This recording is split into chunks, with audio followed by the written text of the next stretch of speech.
Well, first of all, tell me about the decision not to practice today. Yeah, you know what, Reed, for us, I think it's important to have an understanding of where we're at in our schedule. You know, since the All-Star break, I was just looking at it in the last 5 weeks or so since the All-Star break. We've gone to the East Coast 3 different times and come back. We went through a stretch of playing 11 games in 20 days. You know, I just, in conjunction with talking with our coaching staff and our people, we just thought that was the best decision for today. Now, we didn't go on the ice, but that didn't mean we didn't get better today. We treated today as a regeneration day and to try and refill the energy reservoir so that we're ready to play against a really good team in the Dallas Stars tomorrow night. I asked you about the PK the other day, and of course you had that goal against Toronto where you actually blocked the pass across right to their guy as Stu's moving. Yeah. And yesterday, I mean... Almost similar, yeah. So, you know, do you have to remind guys, bad result, but you're doing the right thing? Or like... Yeah, you know what I liked about our PK yesterday was when the game was on the line, it improved in the second and third period there. You know, I thought we did some good things on the first one.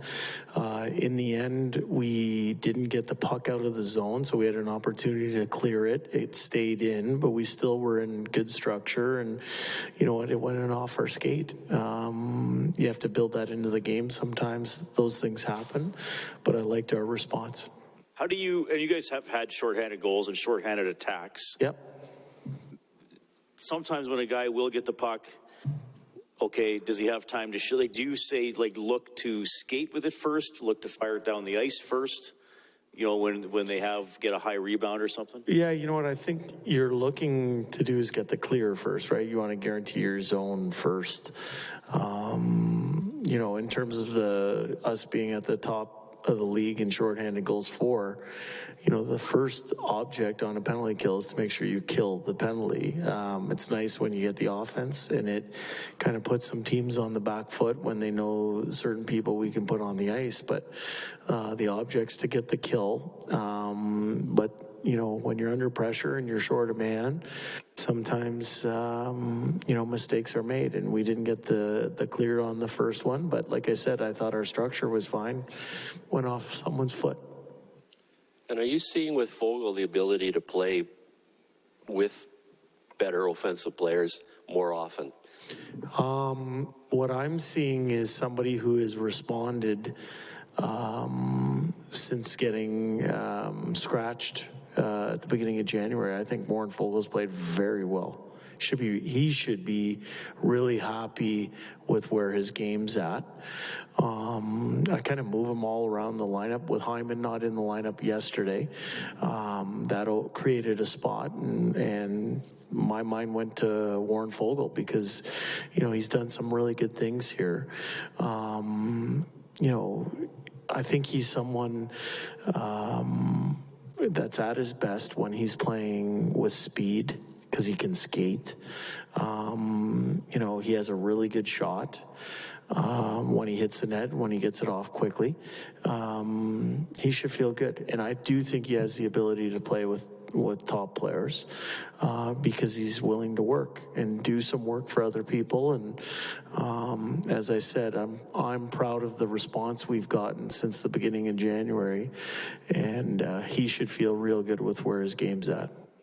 And organizationally, how are you with Philip Broberg if he's not going to be playing games? He's a young defenseman, and when you go 12-6, well, he didn't play the last few games. That doesn't mean he's not. Yeah, it doesn't mean he's not playing the games going forward.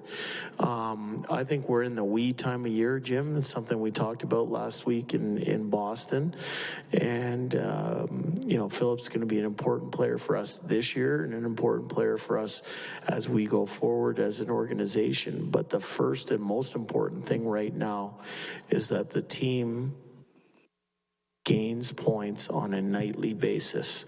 And while Philip's development is certainly really, really important, what's most important is the team right now. It's unfortunate that Philip hasn't gotten into the last few, but like I said, the plan is not to leave anybody on the vine right here. We're going to integrate people in and out of the lineup here as we move down the stretch. The other thing is, with the amount of recalls that are allowed, it's not like you can send people down to go, go get some minutes in the American League. That's not how it works here down the stretch. There's 4 recalls. We've already used 2 of them. So you want to make sure that you're keeping that in mind, as well as keeping people fresh and playing games. So the recalls are Shore going down, Shore coming back? Yeah, those both counted, yeah. They counted. One for Holloway, presumably. Well, yeah, what I think you want to do is maintain some flexibility. We still have 14 games in our regular season, but it also applies to the playoffs. So with Bakersfield in a playoff position, they're kind of battling in that 7th, 6th spot right now. Until their season is finished, you can't just have a bunch of people hanging around up here and being able to pull from a different pool. So managing those things are all things that go into those kinds of decisions. And I'll play Gene's understudy yesterday. Oh, okay, yeah, Morgan. Yep. In terms of McLeod, was that a situation where you just got rocked so hard along the boards that I don't know if there was a concussion spotter situation or what, but he obviously didn't come. Yeah, I can tell you this. It had nothing to do with concussion spotting or anything like that. That's not where, the impact was. What I would say is it was precautionary reason that he was taken out of the game. Obviously, he gets seen by the doctors and all that kind of stuff, and we're hoping that it's a speedy recovery for him. And Hyman, he practiced on the Monday, but played on the Tuesday. Yeah. Oh, has this been something that's been going on then for? He's been nicked up. You know how hard he plays, right? So he's been a little nicked up here, and we just thought giving him a rest yesterday was in his personal best interest. And he went out and skated this morning. I thought that was a good sign. He was one of the only guys that went on the ice this morning. Thank you. Yeah. Afternoon, Jay. Hi. Let's have some fun. All right. Player today, would you rather have Leon Draisaitl's backhand or his one-timer from the goal line? Ooh. If I was playing, the skill I would like to steal, I'd add another one. I think he's one of the best puck strippers in the National Hockey League. So when he's working back to his own end, his ability to strip the opposing player and go the other way, that's the skill that I really admire in his game. And I think when we're seeing that, that's when he's at his best. Spoken like a true coach, always defensive. All right, just to follow up on Ryan McLeod, obviously, we know the situation on Saturday, but he comes out and he makes that great play to Derek Ryan to open the scoring. As a coach, how much did you love to see him make a big play early? I was happy for him. I thought that line might have been our best line in the first period, the way they were playing. And they had some really good shifts, up until Ryan left the game in the third period. But I was happy for him personally. He's a Toronto area person that, he didn't love making that mistake, but he was determined to learn from it. And I was looking as his coach to see what type of response he would have. I thought he had a good one. It's a technical question. I know late in the game you had Leon taking a draw on the right side, and the left shot guy used Bukestad, who's a right shot guy. Is that because Leon on the faceoffs was winning so many faceoffs? He was. Yeah, you know what? He was 70% in the circle last night. I think those are all things that factor into the real time.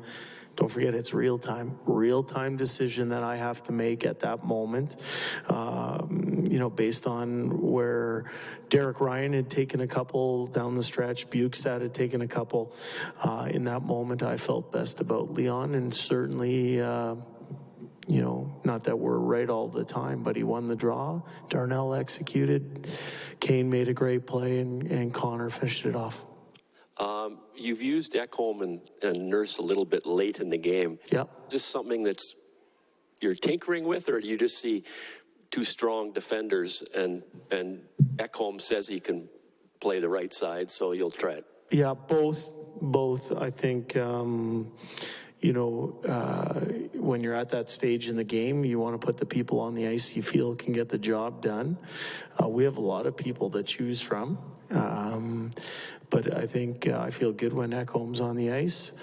As I said, I thought, the people that we had out there went out and executed in that position. That was good to see. Darnell made a great play. Kane made I have nothing but respect for his habits in his game, because what he did on that goal, there's a lot of subtlety, but the way he pushed out of the zone, he made a play underneath to Connor. We had the right people on the ice at the right time yesterday. We were proven right. And one last one on Derek Ryan. He doesn't seem like he needs a lot of ice time to score goals. When he gets a chance, either the goalie makes a really good save or he scores a goal. Noticing of a guy who was an offensive player once upon a time. So it's a good example, isn't it, about how to learn to make the most out of the minutes you're given, rather than worry about the minutes you aren't given. Isn't that a great example of that? He's someone that is a low maintenance, high production player, someone having a career year at the age of 36. I'm quite proud of that. Thank you. Thanks, guys.